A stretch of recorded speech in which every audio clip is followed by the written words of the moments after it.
And I do that with my guitar more than anything. You know, I've been a guitarist since I was 6 years old. So there's a lot of guitar in there. Not like in your face ripping solos type thing, but just like obviously there's a lot of lead kind of guitar here and there, and maybe that makes it probably opens up like at the that dimension you're thinking of there with the prog rock type of stuff, because there's definitely a little bit of that vibe in there, here and there, but it's also, you know, kind of very steeped in the lo-fi tradition. You know, I recorded like you know, samples of like birds and Rain. like fields, lots of rain, and just that kind of stuff, you know. So it has that lo-fi element to it, which is something that I dove into during the beginning of the pandemic. I did some music with a few very established, actually, lo-fi artists, and some of that music is done really well. So it sort of set me off in a direction that I hadn't gone in before. And listen to the vibes.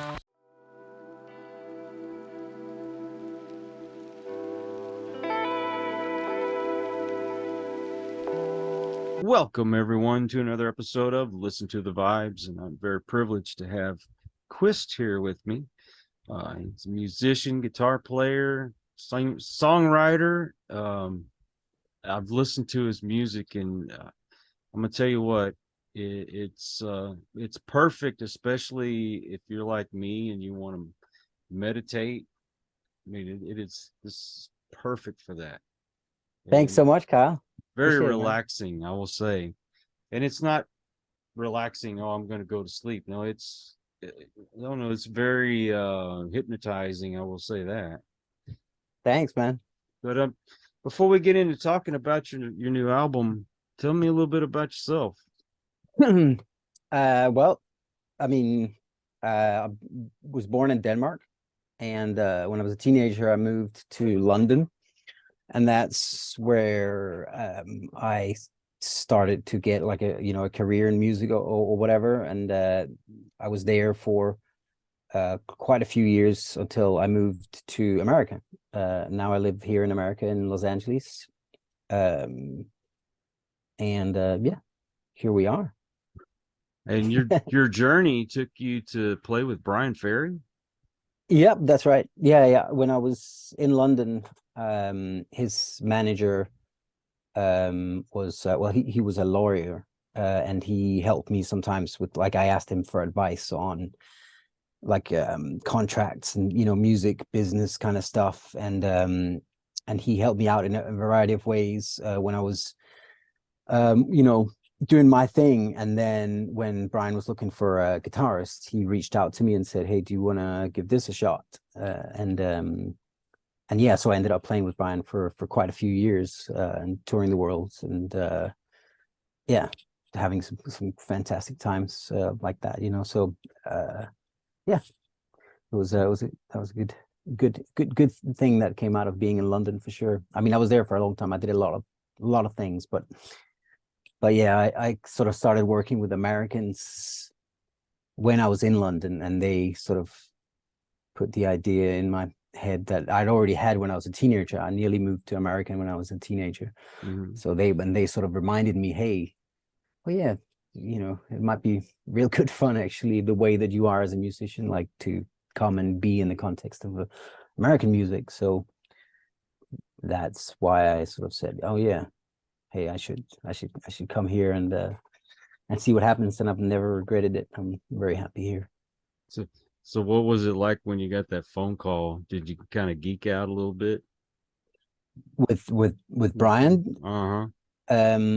Yeah, I was I mean, I've told this story before, but I nearly didn't go to it, actually, because they were looking for a rhythm guitarist, and at the time I had a gig with American artists, and I was being a lead guitarist, which is what I've done my whole life. Like when I spent all my teenage years learning how to play lead and like diving into that one aspect and improvising and learning solos and learning how to express myself in that kind of context.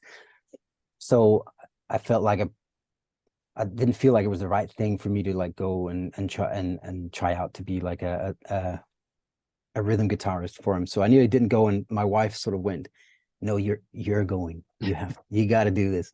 And so I did, and it went really well. And they, Bryan had me like just improvise on stuff that some of which I'd heard before, some of which I had no idea about, and I just gave it whatever I had at the time. I just did my best, and yeah, the next day they called me up and offered me to be his new lead guitarist.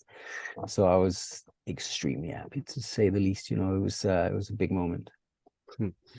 Well, when you got into music, did you have a lot of support from your family? Yeah, I did. Yeah, my parents actually both have always been like totally supportive of me, and have in some ways been my biggest fans, I guess. They definitely installed some kind of belief in myself, and sort of said, hey, yeah, you can, if this is what you want to do, you can do it. So in terms of a traditional like story of parents holding you back, I don't have that. They didn't let me buy a guitar for a long time. I had to work real hard for quite a long time to make the money myself to buy my first electric guitar. But even when I had the money, they wouldn't allow me to buy it because they were like, because I mean, I had an acoustic guitar that my dad owned, but they were like, yeah, just take your time, like don't, maybe this is like a fad or whatever, because I wanted like, a nice electric guitar. And so when I finally was allowed to buy my own electric guitar, I was ecstatic, and I haven't let go of it since. So Well, it's good that your parents put that work ethic into you, though. I think that was what that was, that they were trying to just like, yeah, help me make like solid choices or whatever, but yeah, they were supportive of me doing the thing that I now do for a living. So I'm super grateful for that. That's not doesn't have to be like that, for sure. Do you think that what your parents taught you, you kind of took with you when you got into the music business full time and, creating your own music? I mean, you've had what, 4 albums? I've lost count. I've definitely put out albums early on that I have that I've made disappear. So but yes, currently you can find definitely 4 albums of mine out there, and I'm about to deliver 2 more in the next few months. Wow. I've made a lot of music the last couple of years. I've sort of, since COVID started, I just well, I mean, it was basically because like I knew that live wasn't going to happen, and I just like live music, so I just sort of accepted that I would just close that drawer for however long it took, and then I just completely focused on recording and creating music, and it's been amazing, actually. Like I really enjoyed. I need to get out and play again very, very soon, before I go crazy. But it is it's like it's been kind of productive, actually, to have had that kind of breathing space where I've just focused on creating. So so it's interesting, how some good has come out of the pandemic. I was just like, I want to come out of the other side of whatever the heck this mess is with like something positive. So that became my mantra during that time that the world stopped, or whatever, just to try and come out of it with something something positive. I really feel bad for those folks that already kind of felt isolated, and then to be locked into their homes. They're already alone, and now they're even more alone. That's got to be rough. Yeah, I felt like I'm lucky because I have a wife and kids and that, and so we were just a unit throughout this time. But even with that, I felt like the pandemic sort of put a focus on like mental health and stuff like that. And I mean, I had periods where I was like, wow, this is a new level of like challenge in terms of mental health, like it's a new level of like of effort that you have to put into being well. For me, personally, it was like, wow, I gotta actually like take some actions to maintain like a good level of mental health during that, so, and that's even, in being in this situation, like fortunate situation that I was in, where I was with other people. So yeah, I hear you, like in terms of like, if you were sort of alone before that happening, and I just, holy moly, yeah, that it's must have been a super tough time. And I feel like, like you get into a groove of you get into living in a certain way, and I don't feel like that the sort of pandemic way of living is completely left. Like there's certain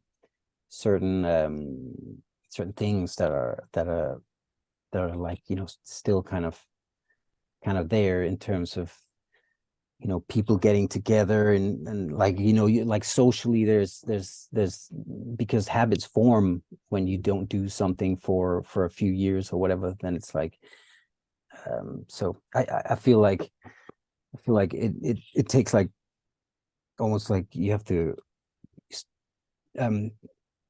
it takes more effort to come out and actually, be in it, like with a lot of people and be in many social contexts. It's like people are just that little bit less invested socially. I don't know. Did you know what I'm saying? Yeah, it's almost like you got to be reprogrammed to be back in society. Exactly. And I feel part of us are maybe like a tiny part, or it's still like programmed in that other weird freaking headspace that we suddenly were in for a while, and so I'm like, I just I want to get out of that, I love to be amongst people and do things with other people. So I'm really trying to like purposefully go after that just now, because I'm like, I know that it's a lovely thing, but I feel like, lots of friends and that have also formed habits like myself, where it's like, nah, you maybe are slightly less social in some ways, just because of those habits that have formed. Anyway, that's how it is from my vantage point. Gosh, I don't think I would have made it if it hadn't been for my wife and my daughter and my grandson being here. Because I used to live alone.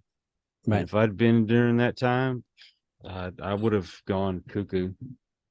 But we face a lot of challenges in life, that's for sure.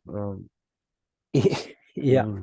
Has there been something in your life that's been a hurdle or a challenge for you that would have was difficult to get over, but you made it through? For me, it has always been like darkness of mind has always been my main challenge. So not something external as much as something internal that has been my like biggest hurdle, like since I was a teenager, I remember. And I sort of idolized maybe that kind of thing. I mean, also, if you look at like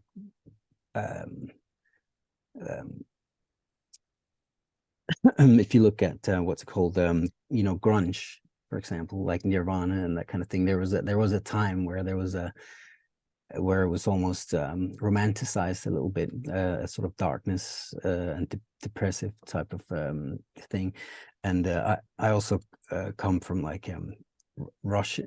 One of my favorite types of music growing up was like the Russian composers like Tchaikovsky and he was my number one kind of composer, and he was like a very dark character, like both the music, but especially like his character and his kind of world was very, very dark. So I sort of leaned into it as a teenager, and I knew that it was something that I had, but then in the long run, you know, you realize it's that kind of darkness is, you know, it's not something to romanticize, or it's not something that is really productive in any kind of way, other than, I suppose, it can help, I say, make you know, make music and make art, because you have something in you that isn't right, so you try to make it right with art. But I mean, obviously, it's it's not something to romanticize, or to say that it's a good thing. But yeah, that's been my main sort of challenge since I was, you know, a teen, to just sort of find a lighter, you know, a lightness in mind, and to not like go into the dark. So I've sort of had periods where I was like, you know, just leaned very into just, you know, like depressive kind of behavior, basically. And my parents called me out on it, you know, many times since I was a teenager, and said, hey, you know, when you're doing this, that's what that is. Don't, you know, try to not be in that headspace, because it's not productive. And it's easier said than done, obviously, but yeah, that's honestly, that's been my main challenge always, and I sort of pay focused, you know, to it nowadays. You know, I try to purposefully put myself in a good place with whatever means you can do that. You know, like I don't do it with, you know, drugs, legal or illegal, but you know, I do it with whatever I can in terms of natural stuff, you know, and also because also the older you get, you realize how you affect other people.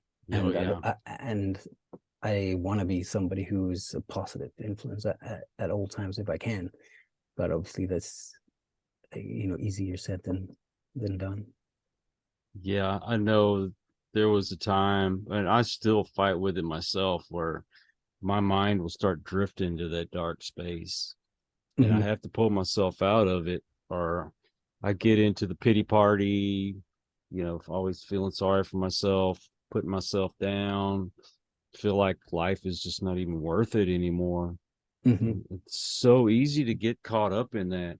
You know, I'm not trying to sound funny here, but it was almost like as a teenager, I would be channeling someone like Jim Morrison, because he was a very dark person. And I mean, I'm not saying I'm, you know, channeling big spirits or something. I'm just saying I kind of took on that personality. Yeah. It would show in my art. And I always solve things with alcohol and drugs. You know, you get caught up in it, and at first, I mean, I don't know if you ever did any, but for me, it was a social thing. And then it got to be, you know, I guess a habit, and then it got to be an addiction. I mean, that's just no way to live. No, but I mean, to answer your question there, yeah, I mean, I have partaken plenty in both of those. Also, I'm Danish, so most Danish people are heavy drinkers, and I'm no exception. So yeah, I've walked the line on that one for a long time, and even recently have like kind of shocked myself a little bit and made myself go, "Ooh, I need to like take a step back here and like you know, fix or whatever, or watch that kind of behavior, because it can become, like you say, an addiction. But also, even if it isn't an addiction, it can like mess up your life in lots of ways if you dive too deep into that.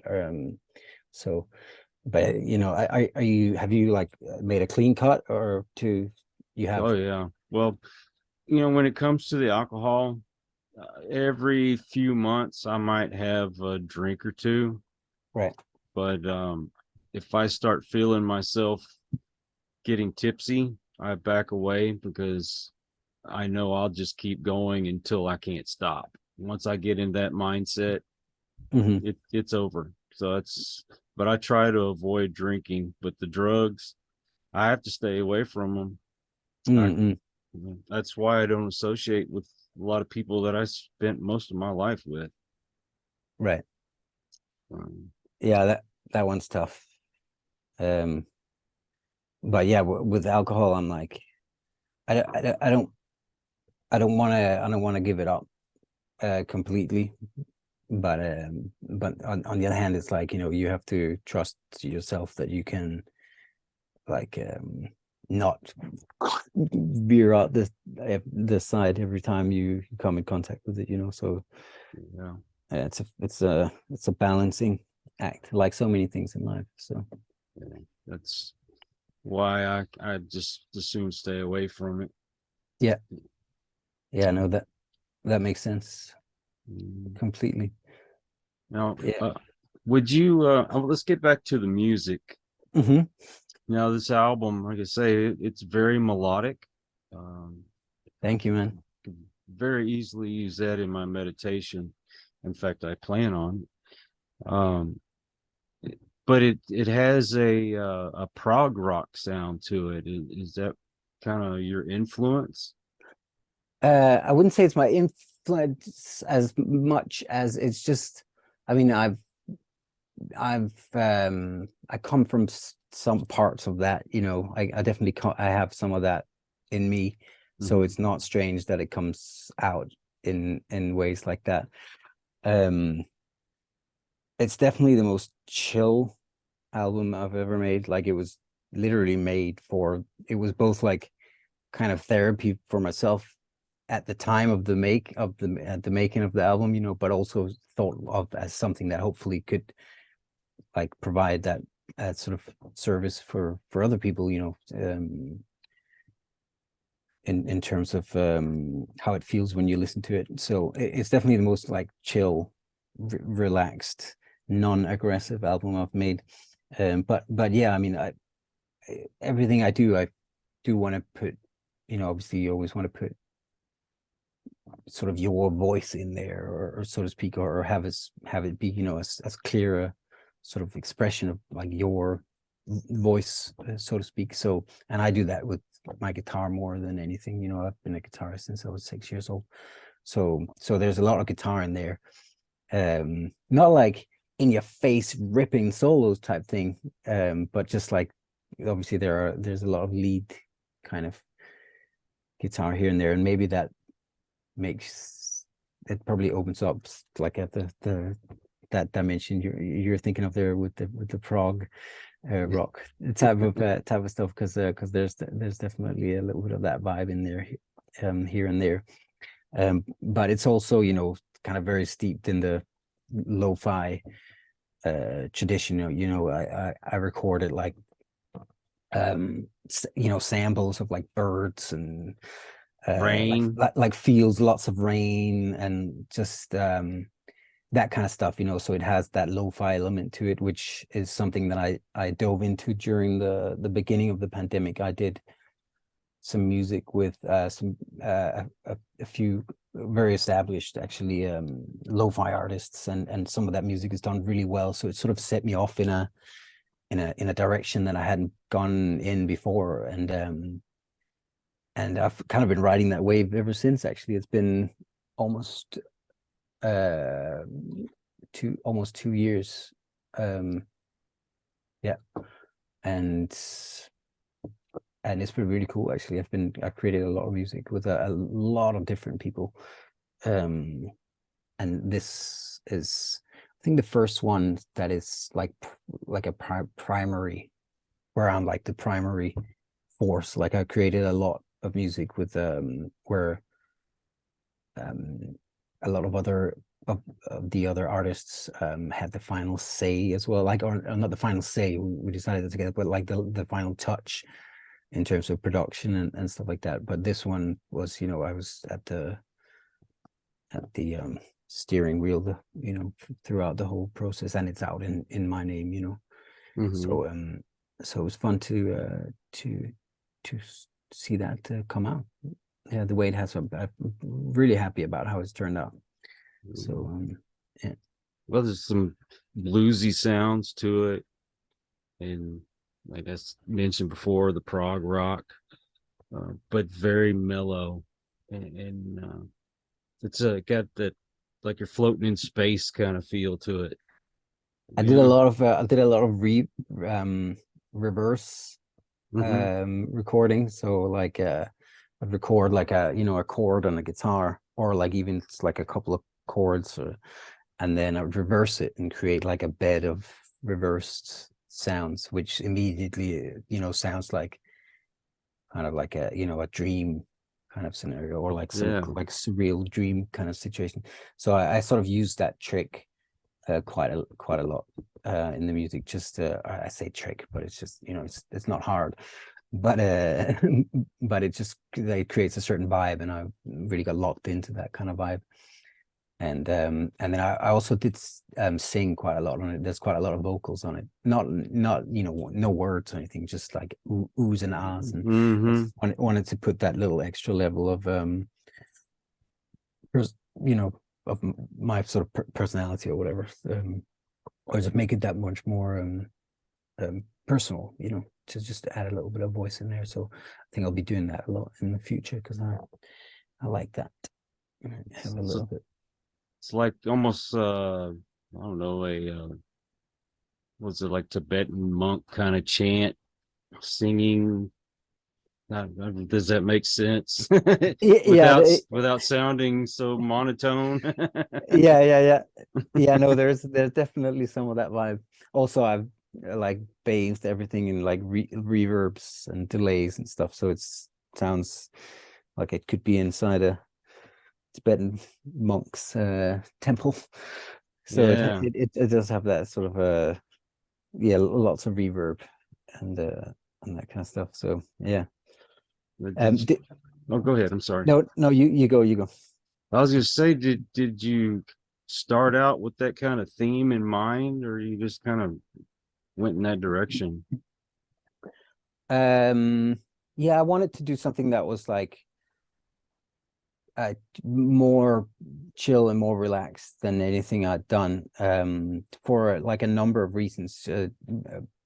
Because it felt good at the time, and also I had a specific label in mind that I wanted to work with, who I knew would do a great job on this, and they have Sunderhouse, they're called.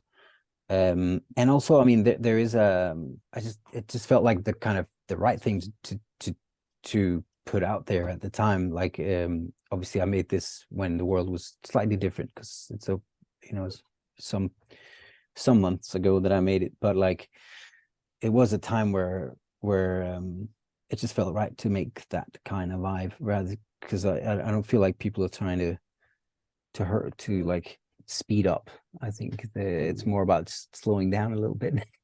And so it just felt right for me to put that out, and also just like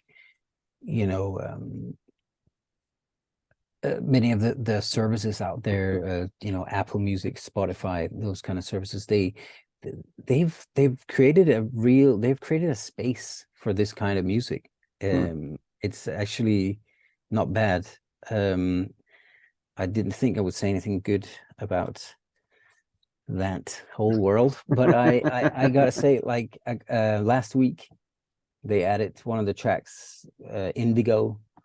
It was added to a enormously popular playlist on Apple Music, so it's been getting listened to, I mean, so much, and I'm really grateful for that, and it just is a testament to the fact that there is there are people out there that are using music like this, and sort of enjoying that kind of very relaxed kind of vibe. So I thought, hey, it makes sense if I'm enjoying this, and it seems that there are actually people out there that are using music for as a it's almost like the music has become like a commodity in many ways, and if you can accept that in some ways, then you can also make music that will actually reach, you know, a good amount of people. And so I guess I sort of, this is a part of that process where I'm like, I've accepted that, you know, a lot of people use me, they might not sit like you and I did and read the covers like on an LP and like see each person who played on what, and like really digest the piece of music like an artwork, like a huge artwork. And you know, like I'm sure we both have done for, you know, for long periods. And like it happens in a different way nowadays, you know, like music is consumed in different ways nowadays. And so I've just sort of, you know, trying to make stuff that I'm completely happy about and proud to make, you know, but I'm also happy to see if it has a function for people, you know, if there are actually people out there that will that, you know, that will benefit from it and feel joy from something I've created. Well, if that's already lined up in the way that it kind of is, then yeah, I'm happy to make that kind of, you know, that kind of thing happen. Do you know what I'm saying? Like, Yeah. I just feel like it's for like a modern artist, you have to take a hard look a little bit and go like, okay, what is music today? And I'm not saying, you know, it's not an art form, but it is also, it is something that people use in a variety of situations and for a variety of purposes. It's not just for like, you know, it's not just like an art form for art itself. It's being used for all sorts of stuff these days. So hey, I'm gonna stop ranting now. Can you hear that guitar? I thought I heard something in the Yeah, background. okay. Yeah, that's somebody in the studio. Nick. So I'm sorry about that, but No, that's okay. get a little So extra. adds a little flavor to the show. Yeah. Well, listening to each song, it the only thing I could compare it to, I mean, I'm not saying it sounds like them, but I compare it to like a Pink Floyd album where it has an actual theme to it, and the songs seem like they all fit together to make a long story. Oh man. Well, yeah. Thank you. I mean, I'm not. Well, that's where I come from, basically. That's all I have to say about that. And you know, I'll never think that it will have any kind of artistic value that comes anywhere near their artistic value. I think they're some of the greatest ever. But thank you for that. Because yeah, I mean, I've met him, David Gilmour, a few times, and I've seen them play. Actually, just a few weeks ago, I saw Nick Mason's Saucerful of Secrets. I don't know if you've seen those guys, but No, I because haven't. I was touring my first year with Bryan Ferry. I toured with Guy Pratt, who's the bass player that has played with David Gilmour and Pink Floyd ever since the 90s. Actually, they've been playing for a long time together. So I got to know him, and he was on. I made an album which is a lot less sleepy, called Trigger, and Guy was on that as well. But anyways, yeah, he's been playing with David Gilmour, and he currently plays with Nick Mason's Sourceful of Secrets. So I just saw him a few weeks ago. We had a catch up, and yeah, I'm as a guitarist and as somebody who creates things, they're like, I can't think of an artist that I have more respect for than Pink Floyd. I mean, I think what they've created, Oh yeah. it's like an insane trick to be able to create something that's so like original and so creative and just so out there, but at the same time is like commercially incredibly successful. That's just like, I mean, how can you do any better than that, you know? Right. Well, you think of the Beatles and the Who, they made these big albums where they told the story all the way through it. Like let's take Tommy for instance, or even Sergeant Pepper's. Hmm. Each Hmm. one, even though the songs are not the same, they still tell that story, and you're going along for a trip. Hmm. That's the Hmm. only way to explain it. And Yeah. you do this without even using words, which is remarkable. Thanks, man. Yeah, it's like become a bit of a focus for me to try to create homogeneous collections of things, and just to, to dive more and more into having, a sort of, an overall kind of voice, and an overall homogeneous kind of feel to stuff. So I try to achieve that by in various ways, and one of them is to try and create, when you create a larger body of work, to create it within a fairly, at the moment it's been like the recent albums I've created, two of which aren't out yet, have been created like within a pretty set window of time, where you just like dive into a vibe, and you say, okay, you spit it all out, you give it all you got, and then there's like, yeah, fixing things afterwards, or doing this and that, you do mixing and all that sort of stuff, to finish the music. But like, if you can create, and really be in a certain headspace, at a certain period of time, and then like get all the sort of main creation happening within that, then that makes it easier as well to create something that's homogeneous and can be like a ride, then that a person can, that a listener can take and be like, oh, this song feels like it's born out of the same mother as the song before it, so Mm-hmm. so that's something I, really try to actually, go towards as well, to create, in like bursts like that, because it makes for more homogeneous results, I feel. I interviewed a guy that, I mean, he played all kinds of music, but he found out that there was people that wanted, kind of like what you do, that meditation kind of sound in spas, Right. and there is a market just for spas that people make music for.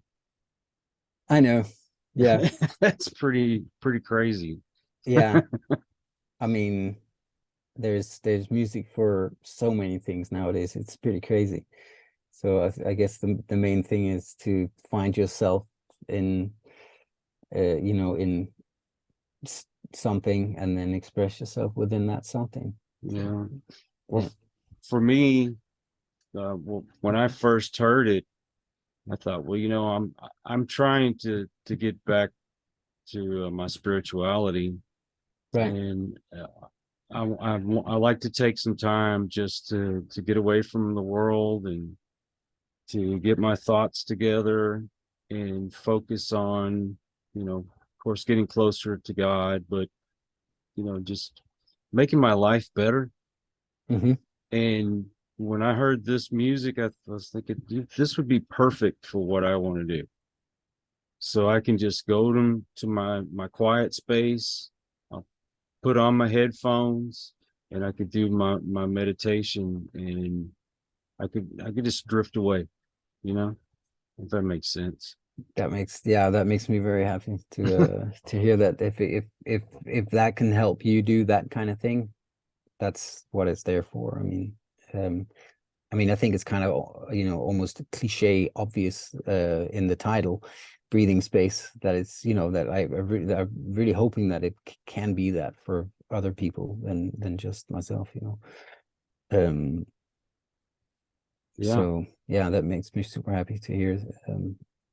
So I need um, to, next time we go to one of those, it's kind of like I don't want to say convention, but everybody gets together, and they have the crystals, and uh, all the shamanic stuff and what have you. I want to play some of that music up there and see what they think.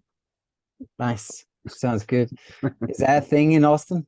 Do they have Oh those? yeah, oh yeah, yeah. Right, right.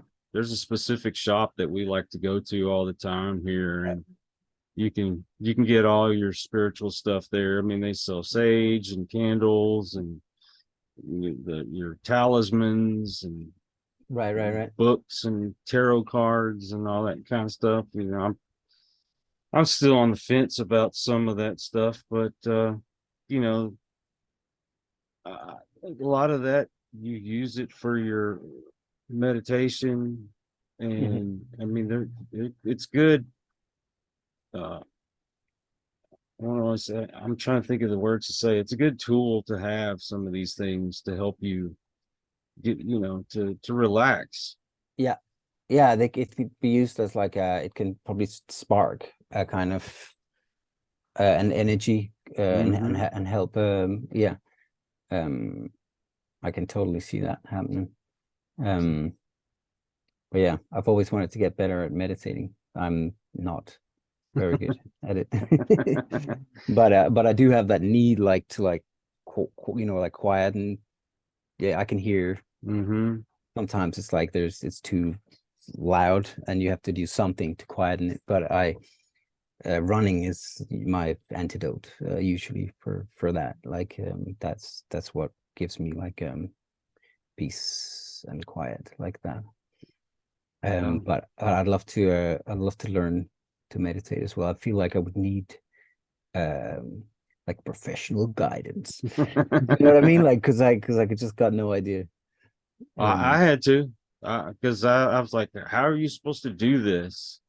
And uh, you'll get different answers from different people, but I think the best advice I ever got was, I told this one lady that no matter what I try to do, I can't get my mind to stop thinking.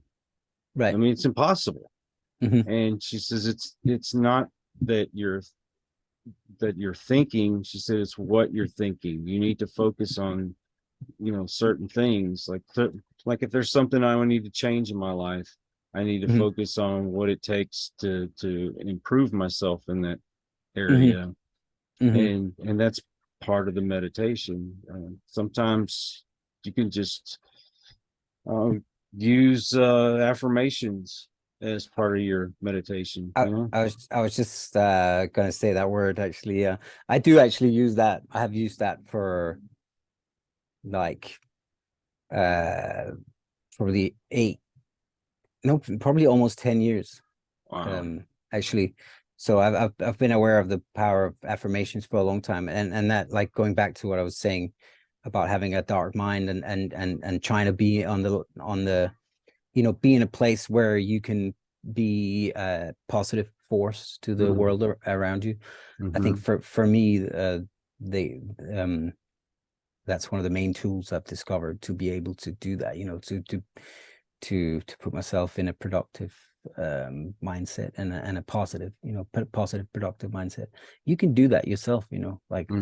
that's a tool that can help you with that for sure.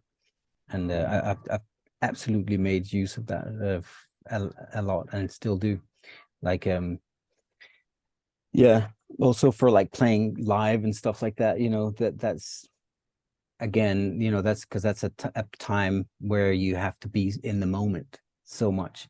And it's like if you're in a bad place or whatever, you're not as in the moment and as much of a positive influence or like a spreader of great energy as you could be if you were like completely switched on and in the moment. So Mm-hmm. I've used affirmations a lot in the context of live music as well, just like to help myself like be in the moment and be as switched on as I can be at that very moment. So yeah, it's affirmations, man. It's that's but I don't see that as a meditation as such, but it's like it's definitely a worthwhile practice. Well, one of mine is that gratitude changes your attitude. Hmm. Be thankful for everything that you have. Yeah. We spend so much time focusing on the things we don't have well, that's the universe is just gonna not give it to you then, because you're saying I don't have this, and it's like, okay, well then you don't have it. Hmm. Yeah, 100%. I try to practice that on a daily basis as well, because it just changes everything.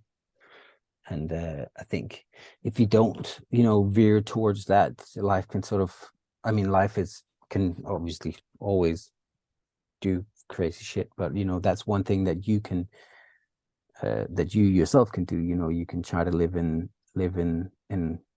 with gratitude and positive thoughts. That can really make everything a lot different. Yeah. I think, yeah, it's definitely a powerful thing. Yeah, you're speaking my language for sure. It's funny to talk about these things. It's not something I talk about at all very often with anybody, but I've existed within that frequency and have had a focus on that sort of stuff for quite some time. And in some ways, not to make this about America and England or whatever, but it's quite an American thing to be like okay with talking about gratitude and like positive thinking and affirmations and stuff like that. It's like my wife is a very no bullshit Scottish woman, and in Britain it's they have a different approach to things, and it's there's a tendency towards being a little more hesitant to go in the direction of stuff that sounds like what we were just talking about just now. I don't know if you know what I'm saying, but yeah, it's fun to talk about that sort of stuff for sure. It's not something I've done very often, so yeah, there you go. Well, I definitely need to do it more often myself. I mean, it's easy to get out of the habit, but we need to, because there's too much negativity in the world, and we need to do everything we can to bring positivity. Yeah, absolutely. I feel like right now as well, like over the past few years, it's just brought this kind of focus. I mean, also just to oneself, like how it's like everything is it's quite overwhelming what everybody's like going through just now. So I feel like, sometimes you have to like unplug and like fix yourself almost type thing. Do you know what I mean? Like it's it's overwhelming, and it's overwhelming for like, I think most people. So I think going forward, like everybody needs to like kind of learn how to deal with like this modern life that we've sort of currently going through. It's because it doesn't seem super sustainable the way that people are living just now, and it's kind of tough, for everybody to be happy and to feel like we're going towards like, yay, humanity's doing awesome. Like it doesn't really feel like that just now. It feels like we need to sort of yeah learn to make some changes, I think, or to like look after ourselves and like maybe better our sort of habits a little bit and stuff like that. I know I'm definitely fighting with stuff. I'm like, like addiction to devices and all that sort of shit is like every generation seems to be in that just now, whether it's not just like kids. I mean, I'm feeling it, or even like older people. I'm like, it seems like something that most of us are going through just now, whether you sort of accept it or not. But I don't know. Do you feel that? I definitely see people, especially addicted to these stinking phones. Always on the phone. You sit down to even watch television. I noticed that a lot of us are sitting there playing games or looking at social media and all that stuff on our phones. Now I'll be the first one to tell you, and it's probably not good to say out loud, but I don't spend a lot of time on social media. Right. I post my videos and then I'm pretty much done. I might stop and look at a few pictures and like a few posts, you know, something cool on there. But for the most part, I'm not very social on social media. It's funny you say that because I've basically kind of adopted that very same thing, you know, because I felt like because of what I do, I feel like I should be present in this space, but in Yeah. terms of digesting it and giving it much mind and much time, I just have not had that incentive or that I don't have that desire just now. I'm like I can feel that it's not something that's particularly productive or healthy for me to like invest a lot of time in. So I'm like I actually have what you just described. That's basically how it works for me just now. So yeah, on social media. I mean, I know I should probably get on there, engage with people a little more. It'd probably be a lot better for the network if I did that. Mm-hmm. But I don't know. It's hard for me. You got to do what makes you happy as well, though. You got to find, you know, that some things work great and some things aren't worth the hassle. You know, like, you know, you got to accept that some things, maybe they could be helpful for you, but if you're not happy doing those things, then I'm more of a go out and meet people kind of person. You know, right. I can stop and have a conversation with just about anybody. Right. You know, you never know who you're going to meet when you go out and you just mix and mingle with folks. And I just like that one-on-one. I like that human. What the word I'm looking for? I like to be. Interaction. Oh yeah, interaction. Yeah. There's something about being close to another human being. Yeah. You know, I'm not saying in a sexual creepy kind of way. I like to see a person, not text them all the time, you know. Yeah. No, I hear you. Yeah, I'm the same. I mean, I'm probably a little bit more of a caveman than that. I do have a caveman gene, a slight caveman gene, like where I do like to stay in a dark place and make things. But I do love that as well, though, to, you know, be out and amongst people, and I kind of miss that just now. I'm having a party next weekend for the first time in quite a long time. Actually, we're opening up our house and inviting lots of people around, and just because I feel like I was saying earlier, you know, I feel like I you know, I need to actually take like action to sort of make these things happen again, and sort of get out of that kind of COVID rut that happened a little bit. So I'm looking forward to doing exactly what you were just saying. So meeting people that you like up close, and hopefully not getting everybody ill. But yep. People just, they want to be acknowledged, they want to be heard, and I think people just want to be seen. I mean, I'm on YouTube a lot, and Right. I'll see reactions to TikTok videos and some of the things people do to get attention. Yeah. I think they need actual human interaction. Yeah. Well, I mean, that whole game is, yeah, I don't know. I'm gonna sound like an old guy if I start talking about that, because I mean, yes, people are willing to do quite a lot of things to get ahead and to get, you know, to get that attention going on social media. That is what it is. But I just try. I'm just essentially I'm just a guitar nerd, and I've just sort of I've just gradually focused my stuff in on social media on that. So if you enter my world on social media, it's like opening a guitar magazine or something.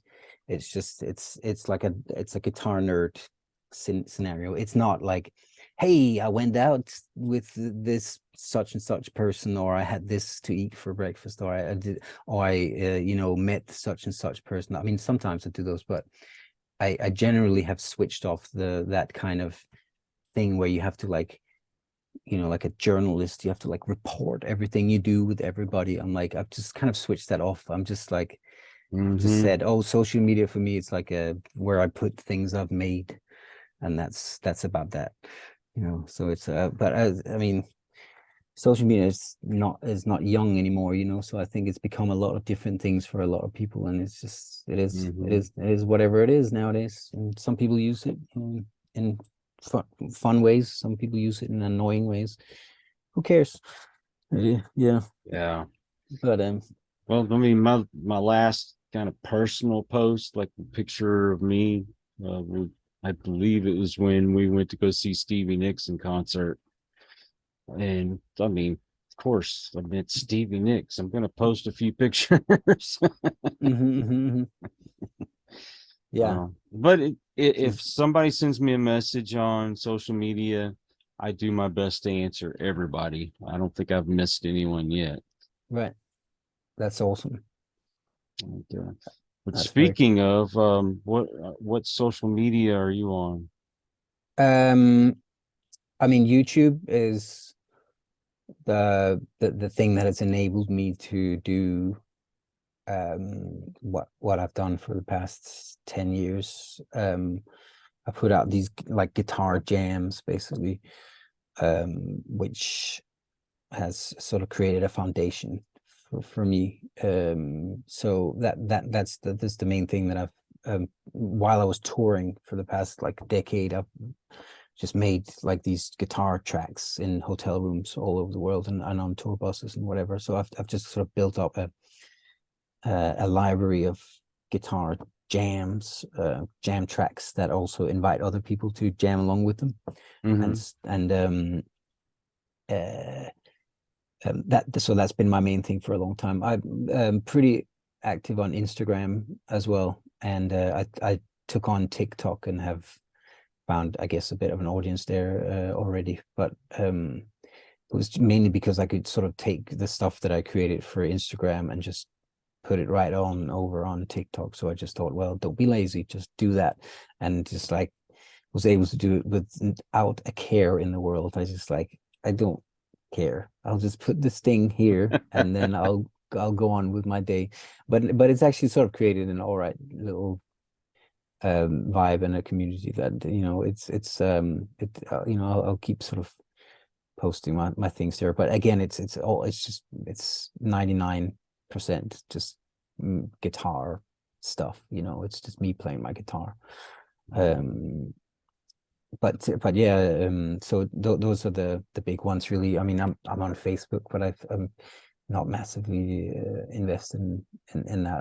I stopped the sort of posting my life stuff and looking at Facebook like 5 years ago, 2017, I think. I said, okay, I've had enough of that.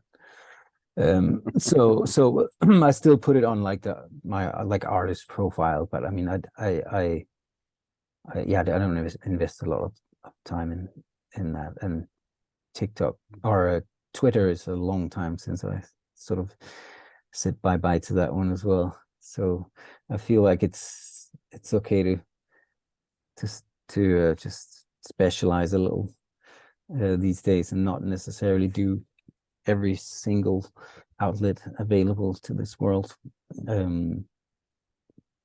But yeah, I was gonna let go of TikTok, of Instagram as well, because it sort of, I got very about spending any kind of time on there as well. But then there's sort of the whole narrowing down my focus and being just myself and being a guitar nerd has sort of actually been quite a good strategy in terms of finding an online family on there. So for that reason, I was like, well, okay, I'm not gonna not keep sort of some kind of output going on there. So I do put things out on Instagram and that sort of stuff. So well, I will say this: I I've been able to message people on social media and get them on the show. So it Oh yeah. does, it does have its good reasons. And Hmm. I hate getting these messages of people trying to get me to invest in Bitcoin and I don't know. They, how they got all this craziness they want you to spend your money on. Maybe I've Yeah. even gotten porn stuff on there. Oh yeah. How does There's that even get through the censors, I know, yeah, there's just so much, like, and so many people trying to like hustle and do, scam kind of stuff. Hmm. Also with what I do, it's like people are trying to get you to pay them to like promote you on their Insta, Yeah. that kind of stuff. It's from where I am, my corner of Instagram, it's ripe with like people that are like they've built up uh like a page where they've got and some kind of audience, and then they try to make you like pay them to post like your stuff. uh, yeah, it's full of that sort of stuff. So yeah, no, I'm not as good as you with messages and stuff like that on my social media. The main messages I read with a 100% success rate is messages on Patreon. Like that's my holy like community, where I'm like, that people that are invested in our community to that degree, I will never miss any messages on that. But like the rest of my social media is kind of a little bit too much of a jungle for me to have like a good success rate in terms of answering everybody. But I mean, I try, and I obviously do it sometimes, but I've had to accept, like, about I think 5 years ago or something, I was like, okay, I can either answer everybody's messages, or I can be like productive and make things, or I can hire somebody to answer things, but that doesn't feel right to me. So Yeah. If I'm gonna message somebody back, I want it to come straight from me. yeah, it doesn't feel authentic to have like somebody messaging other people on your behalf. I don't feel right about that. It's not So fair to the people that are seriously following you. no, but yeah, that Mhm. is the life we're living. You have to sort of measure how you want to spend your time, and I love the connection aspect of what we do. Like Yep.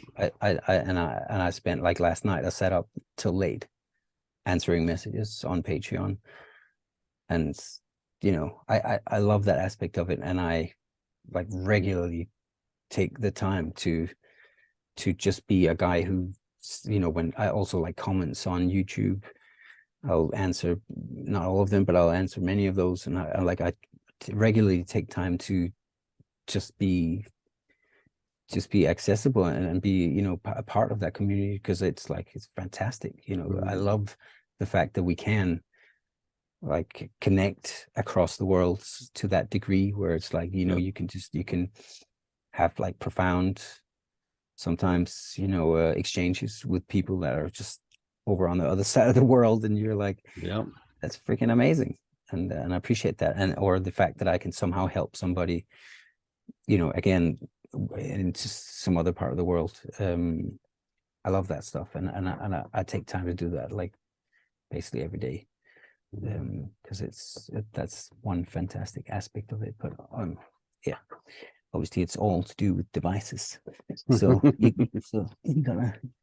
Well, how elated do you feel when you get a message from someone that's, praising not only your music, but the message that it gives them I mean, how it makes them feel?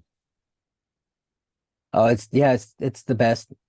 Funny you should mention it, because I have a little folder that I've collected YouTube comments in for the past like 10 years. Like, occasionally a comment comes, and they see you in a certain way that makes you go, oh dang, like it hits your heartstrings or whatever. And so I've collected like a few of those, and I actually just spoke to my wife about maybe making some kind of thing out of just, you know, some of the positivity that's not, you know, there's plenty of negativity on the internet as well, obviously, but you know, some of the positivity that comes your way can be sometimes is the fuel that makes, you know, it all worth it. Like it's freaking lovely if you're able to touch somebody somewhere in the world, and you can, and they tell you that, hey, your thing got me through like really tough like 6 months. I was